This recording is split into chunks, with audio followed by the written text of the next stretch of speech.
have Jake Provo here, and I'll have you do an intro of who you are and where you're working, and take it away. Yeah, I'm Jake Provo. I'm an environment artist at Electronic Arts in Orlando, Florida. I've been there for about 2 years now. So you were a student over at SUNY Canton for a little while. I was, yes, for about a year and a half, in the game design program. When you went out of the school environment, what was it like to just actually being in the industry that you wanted to be in? I mean, it must have been both exhilarating and also some surprises. It's surreal. So it was surreal. I don't know where the sentence came from. It was the very first thing that popped into my mind after about like the first week and a half, and it was actually I had to write it down. I put a sticky note on my monitor for a while, and it was everyone thinks they know how deep the ocean is while they stand on the shore, but then it's only when you like paddle out that you know how deep it actually is. Oh, that's And it's it's a lot to take in. It is a lot. How big these games are and how much you're tasked with and how much you work on is incredible. But you're surrounded by so many talented people that all know what they're doing. They're all well, for the most part, we know what we're doing. It's all, like that 80/20 principle. But it's surreal, definitely, because you see a game on a shelf, and especially like, so I work on the college football games, and you see Madden on the shelf, and you've seen Madden on the shelf for 22, 25 years, and then grow up playing Madden, and you seeing the people a cubicle next to you who have been on this game for 20 years, and you're like, wow, it's surreal in that way. yeah, yeah. I could totally imagine. Do they ever say just like I can't do Madden anymore. I have to do something else. I have to do I don't know, like move over to Sims Pets or something like that. There is some of that. Yeah, there is some people who like just can't do sports anymore because they've been on it for God knows how long. But there are some people who like, oh, I only want to work on this, right? But it all comes down to a personal thing. But our specific studio is only Madden. Like we have PGA in the same building, but we have Madden and college football. Like that's our three projects that we work on. So like if you move between studios, you're still probably on an American football game. But in that regard too, there's so many things that you don't consider in like an American football sphere, Hmm. especially in like college. College is definitely different than this, but it's like you would think like, oh, I'm only going to work on stadiums. Like, no, you're going to work on a massive wide variety of things, and there's always something different, something you're working on every week that is not what you would expect to be working on. It must give you a lot of ability to be flexible in what you're working on, kind of like a forced kind of creativity, but not like a negative kind of forced creativity. It's definitely like the ability to work on more than just what you conventionally would think of. Like one of the big things I work on now was foliage, and I had never really worked on foliage before this, and it's now very primal part of my job is working on foliage for not just my title, but Madden and some of PGA, and like making tools and everything for all of the ATUs. Like Cool. it's become a lot of that. Now, did you say foliage? You kind of cut out there for a second. Did you say Yeah, foliage? Oh, foliage. yeah. That is funny. It's funny for the people that like haven't been actually in game production, that someone would just be like, I make foliage. That's what I do. I mean, when I was at LucasArts, I remember, I think it was like 3 weeks I worked on pipes. I was just making pipes, all different kinds of sizes and rivets and everything like that. You really get to know your pipes. Yeah, there's certain things like foliage that it's so detailed, right? Like there's I often say like a good environment artist is a good botanist, because it's like I have probably like four encyclopedias on my desk that are either this type of foliage or like just dedicated to trees. Like there's one of the most mind-boggling stats I ever saw was there's over 600 different types of oak trees, Huh. and they're all different. And if you think that's crazy, there's 8,000 types of palm trees. So it's and you would think like, oh, it's just a tree, nobody cares. But then there'd be people who will call you out that that's not right. So you Yeah. have to really know your stuff, and it's very technical. Yeah. So do you find that they're saying like, oh, just put in an oak tree or put in this kind of thing? Are they very specific about the kinds of foliage that you're required to make? Do you have any flexibility to create the foliage that you want to create? It depends on the project. Like obviously, like certain projects, if you're just making full, like background assets, then they have less leniency. But if you were recreating a real space, then yes, you have to be very precise about what you're making, what you're remaking. And we oftentimes like we have things like speed tree. Like we don't use speed tree, but in the games industry, there are things like speed tree that can expedite that work, that you can more closely work with like a reference and try to refine what you're making with like dials and Hmm. sliders versus like trying to from the ground up remake it. And so yeah, it definitely is like project to project. How about the poly count for all of this foliage? If I can ask that, do you have a high budget that you can put in for foliage? I mean, as low as possible is really still like the principle of it all. But then technology changes so quick. So, for example, like the last gen, which is it's not technically true, but we call it Gen 4, is like PS4, PS5, or PS4, like Xbox One, and we and when we made the shift from that to Gen 5, which is PS5, Xbox Series X slash S, it was such a staggering difference. And when we kind of looked at things, we're like, wow, we can make so much more. Like we can like poly counts are kind of like almost second afterthought now. Like there's still something we're thinking of, but it's like it is so much lesser of a thought now. We're worrying about shader budgets, we're worrying about shader counts, like draw counts, all that stuff, versus poly counts now. Like back in like PS4 and PS3, like poly counts were a huge deal, but now they're not necessarily. Geometry is super easy to render in comparison to these complex shaders that are used to build up our games.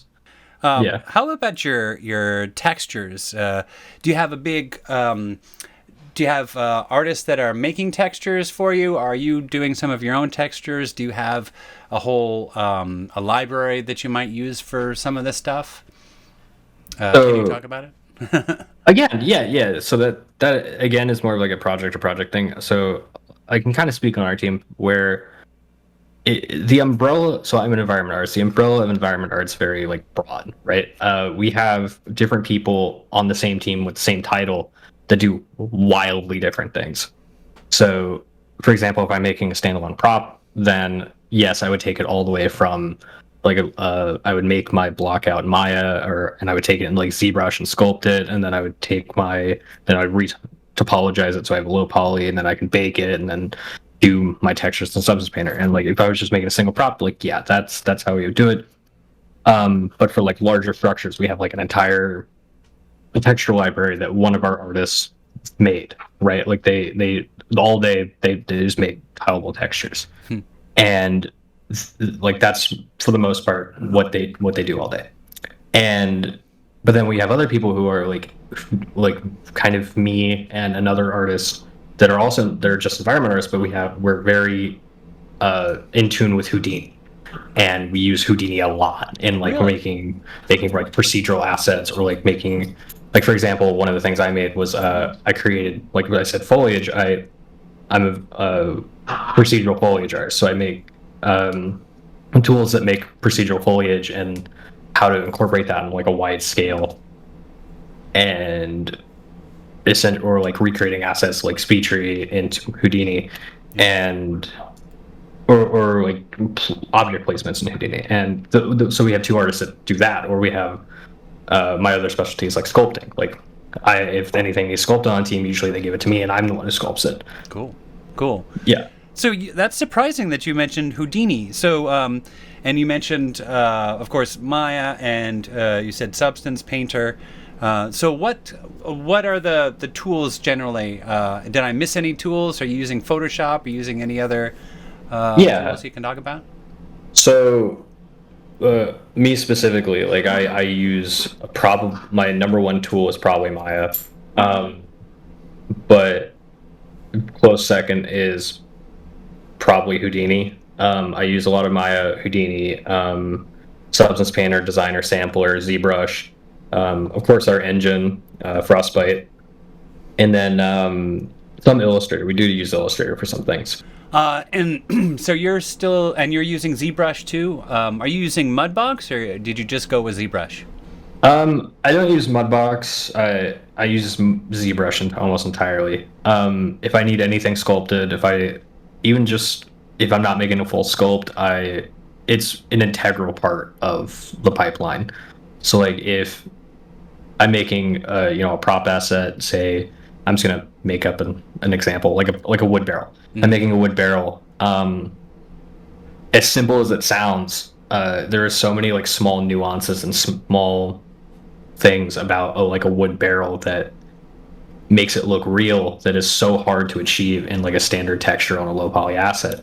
So I would do is I would make as close as possible in Maya, then I would take it into ZBrush and get all my fine I would sculpt in all the wood grain, like sculpt in the wood grain, sculpt in the breakpoints, make it look unique, make it look used, and then take that into Substance Painter and make all my materials and bake it down to the low poly asset. Right. So essentially, you're kind of creating your own like PBR textures, right? The photorealistic based textures with probably no displacement, I imagine, since that's still pretty much a engine hit, right?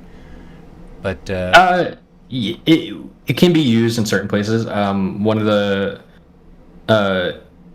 one of the tricks you can use to get around displacement is like parallax shaders. You can use parallax shaders to get around that. Uh, but a lot of times you just bake it into the normal. yeah, very cool, awesome. Um, and I imagine you probably have a spec map, specular map, or any other kind of map that you would use for the shader, because that yeah. Yeah, we have our own special maps for Frostbite. I probably can't say which maps we use, but the basic PBR maps are normal, color, albedo, or color slash albedo slash whatever the other. There's like 5 names for a color map. Diffuse. That's another. Yeah, one. diffuse. That's what I was looking for. Yeah. And then so your normal, your albedo, your ambient occlusion, your roughness slash smoothest map, glossiness, clear coat, Yeah. like all those things. And you can very easily make all this in Substance Painter now. It's so intuitive. Cool. Awesome. How do you feel that your quality of life has changed now that you're in the industry that you want to be in? Are there some awesome stuff? I mean, you were talking about it being surreal. Is there some things that are that's difficult? Like maybe is the schedule difficult? What kinds of things do you feel in that regard? Um, so I can only speak on my experience and the studio I work for, obviously, because I know we've all heard horror stories from one place, and one place is better. But uh, my job specifically, I don't want to use the word lax because it's not, but it's very laid back. Also, don't want to use that phrase, but you get what I'm trying to say. Like Yeah. it's one of the biggest shocks. I'll go with one of the biggest shocks that I kind of experience is kind of how patient everyone is. Like they know you're new. They know you're uh, when you come in, they know you're brand new. They know you're learning, and everybody wants to help. Like everybody wants to help you. Everybody wants to wants you to succeed. Like they want you to succeed. Nobody wants you to fail. And fellow artists are. It's very much like a community, like a family in a way. Like everybody roots for everybody to succeed. If one person gets nominated for an award, it's like we all got nominated for an award. That's cool. So it's but for specific quality of life, it's been very good. Like I go to work at 9 o'clock, leave at 5 o'clock, on the dot almost every day. Wow. Never really had to be asked to stay after. We live in a pretty quality apartment, and I actually was able to buy my first new car in my life. So Congrats! That's awesome. So it's been definitely a blessing, and I can't. I'll use the word life changing. It was definitely life changing at the time. Yeah, totally. I mean, the all the different companies that I've been at over the different times, then you never really did know what was going to happen after the project shipped. They'd put you into like a little bit of R&D, and you'd play around with something, and then be like, okay, so you're going over to this team. It might be on some of the companies, or they might say, okay, we have too many people, so you're laid off, that kind of thing. So, but the industry, does change a lot, and different companies are different. What kind of a message would you like to tell students that are currently working in the industry? I don't know if you can speak toward like programmers. You could say a little bit about that and about environment artists, because you definitely know more about that than programming. Do you have any thoughts about what you might say to students that are looking to get into the industry? Yeah, so I would say it's definitely a really fun job. It's probably the most fun I've ever had at work. It is a surreal experience when you finally get in. But the on finally getting in, the first thing I'll say is you will get rejection letters. You will be rejected from jobs. I tell people this stat all the time, and nobody believes me. And it's when it happens to them is when they finally believe me. I submitted in the year 2020 98 applications. Wow. Of those 98 applications, I received an email back from 17 of them to tell me no. Wow. Only one of them gave me an interview, and that was EA. And of the rest of them, I never even got a response back. Wow. So, and sometimes you will get a response back. And in the case of one of those 17, I won't name the studio, but I got a response back in probably about 30 seconds that told me no. So sometimes you'll get a response, and sometimes it's not going to be the response you want. And you really have to learn how to take that. Don't take it to heart. Just take it as like a learning experience. Like, okay, they told me no. Sometimes you can email them back and say like, hey, can I know why it was a no? Like, but sometimes you can't because it's a no reply email. And if you do get that interview, and if they do say no, definitely take that opportunity to thank them for the interview, and ask them why. Like, ask them in a very polite way, like, what can I have done differently? So, I'll mention interviews too. So interviews are scary. Interviews are very scary. I've had quite a few of them. They are terrifying experiences every single time. But they know that.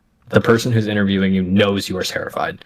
They knows you're nervous. They know that you, in a way, don't know what you're doing, and they're going to be patient with you. Like, they're going to ask you, a good recruiter is not going to ask you questions that are intentionally going to throw you off. Like, they are kind of, but they're going to be usually relatively easy questions. They just want to get to know you. They want to get to know you. They want to know if you're going to be a good fit. They want to know what you know, if you know how to do it. And don't lie. Don't lie to them. That's the biggest thing I'll say is don't lie to them. They know their stuff. They're very good at what they do. If you lie to them, they will know. So it's just best to not lie. Just be you. And do what you want to do. Like, I knew that I wanted to do environments. I knew that I wanted to tell stories and make these new worlds. One of the reasons I like worlds is because to me a world is a character. Like, it's so like a world should have like the amount of complexities as any character on screen, and that's why I like it so much. Awesome. So like, it's definitely like shaping your mentality to like what you like to do. Yeah, and it takes a lot of like a good memory to be able to be an environment artist. Thinking about all those textures that you have going on and all the different files. It's a lot of stuff to think about. That's a very good answer that I think could probably be useful for the VR Worlds class that I do. So what about on your off time? That's the last big question. Are you playing video games? Are you getting better at like ZBrush, doing other kinds of things? Are you playing in the garden with your dog? What kind of stuff? So I do play video games, but there gets to be like a certain point in your career where you stop playing them because you just like video games.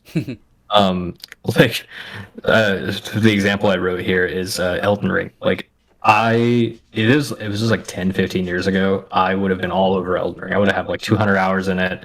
I would have been like one of those gameplay purists, like, oh my god, the gameplay's so good. Like if you're not playing on hard mode, you're not playing the game. But now I have mods that make it so I'm not actually playing the game. I'm just running around looking at the world, like, I wonder how they made this. I wonder how they put that together. Oh, that's modular. I can see where that's connecting there. Like, Awesome. that's kind of the mentality you turn into. Oh, like, and I'm not saying everybody's gonna do that, but like, it's you start looking at games in a completely different light. And same thing with movies. Like, I love movies. I watch movies all the time, like TV shows. But you you start looking at them in completely different ways. And but other than that, like other than work related things, Right. yeah, playing with my dogs. Yeah, playing with my dogs is probably the number one thing I do. Or like working on ZBrush, or just trying to get somewhat better at the things it is I do or I want to do. Or I make models, or I've got like sculpting play here, make like actual sculptures. Oh, neat. So, what kind of portfolio advice do you have for students that are preparing to get into the industry? Uh, First thing I'm gonna say is like the do what, like I said before, do what you love. Do what it is you want to do. Like if you want to make foliage. Like I definitely have had mildly success right now making foliage. Hmm. Um, do and you really want to tailor the portfolio that you're going to make for the job that you want. Like if you want to be an environment artist, you really want to make environments. A recruiter is not going to look at your environment or your portfolio if you have uh, two hard surface props and a character, and you apply to an environment position. They're going to look at it. They're going to. I'm not going to say they're going to toss it, but probably. But then and they're gonna think like that's all you do. It's just hard surface or characters or like armor for characters. Like you're gonna kind of pull yourself into a niche, and that's gonna kind of be what the recruiter's gonna think. Um, Probably the biggest point that I'll say is, and it took me a really long time to understand fully what this means, and I'm gonna hopefully articulate this as well as possible. But if I'm looking at somebody's portfolio, or if I'm looking at somebody's piece, and I always find myself saying this one sentence: tell me a story. And when I say tell me a story, I don't mean like please write me what it, please write me an essay that's 5 paragraphs long about the lore behind the scene. Like I don't want you to physically tell me anything. I want everything in your scene to tell me the story you're trying to tell. So for example, if you're making a scene, and uh, I'm making a portfolio scene right now that I even have on my tablet right now. That's it's like a destroyed church. It's this old Machiavellian church, and the roof had caved in at some point. Well, and with this roof caving in, you have to ask yourself a whole bunch of questions, like why did the roof fall? So when did it fall? What direct damage was caused by the roof falling? And what did was damage caused by the thing that caused the roof to fall? And how, and to go into the previous question, one of the previous questions said, when did the roof fall? How long has it been exposed to the elements? And what do those elements do to the type of materials that you're having in front of you? So like, if does the rain cause, like if it's stone, how does the rain erode stone, right? How does, if say this is a church that was in northern England, and northern England it snows and then it melts, it snows and it melts, rains on top of that, you get freezing rain, it gets into the cracks, kind of breaks it more. How does that deteriorate stone? How does it kind of break it apart? And it's gonna make the stone porous, it's gonna rush it away, it's gonna throw all this stuff away. And it's the kind of questions you need to think about.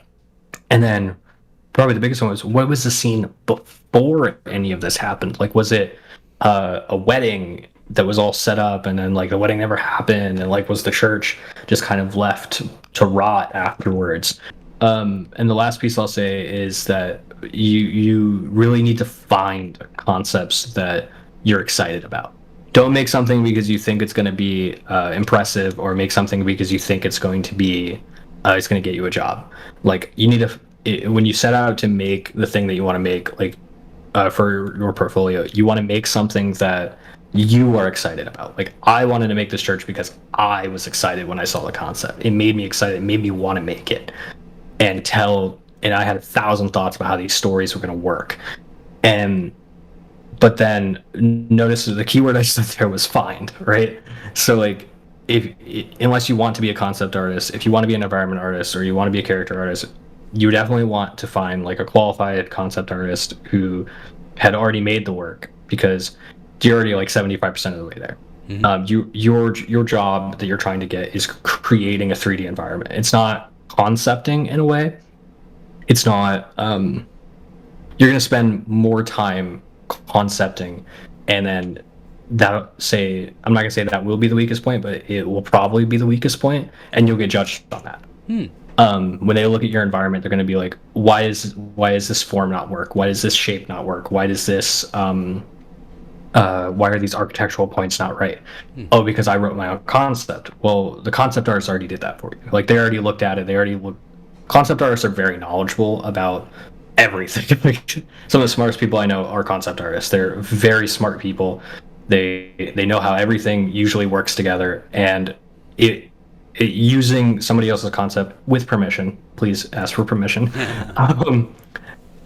It gives you a solid foundation, and it allows you to just solely focus on the work that you do, and you can add to it. Like there's no storytelling really of concepts that I have, and the concepts but you can add to it. Like I add storytelling elements, or I add different areas of like interest that weren't in the concept, and you can play around with camera angles, but it gives you that foundation. And definitely one of the core principles of like any artist in your portfolio should be understanding the principal concepts of art, like color theory, lighting theory, composition, and then never stop learning that. Like I have crap load of art books. Never stop learning art. Like learn art history. Like study classic paintings, study classic artworks, like whether it's sculpture, whether it's like especially sculpture. Like look how, if you want to be a like a prop artist or a sculptor or digital sculptor, look up like the works of Michelangelo, like the works of Degas, like all of them, and look how they did it with marble. And then because digital sculpting is the exact same way, it's the exact same principles. You're using the same tools just digitally and trying to get, the only difference here is you can add stuff on top of it. You're not just taking away, you can add material back. Yeah, you can add marble to the sculpture. Yeah, you can add marble to it, but Michelangelo would love that.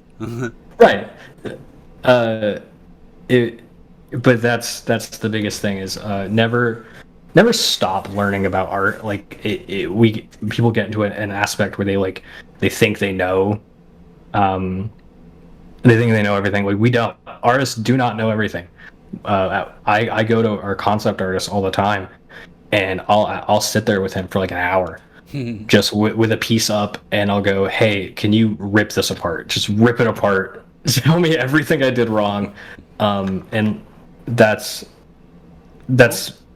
why I said that the last thing was the last thing, but this is the last thing. Just learning how to take criticism. That's probably the biggest thing. Yeah. At this stage, as a student, the biggest mistake you can make, and it will set your career back many years, is not learning that. It is probably the biggest thing I ever learned, and it took way too long to learn it. So learning not only how to take it, but how to apply it. Yeah. Like I said, I would take my work to a concept artist, and I would have him rip it apart, and they would sit they would have scores and scores of notes, and then it's what defines like growth from not growth is how you look at that, the scores of notes. If you see 4 pages of notes and you go, okay, well, I'm obviously not a good artist because I messed up all this stuff. Like, yeah. Or you go, he's wrong. Like, he's wrong. I didn't do any of that. My art's great. But then on the other coin, you can go, okay, here are his notes. Let's make it.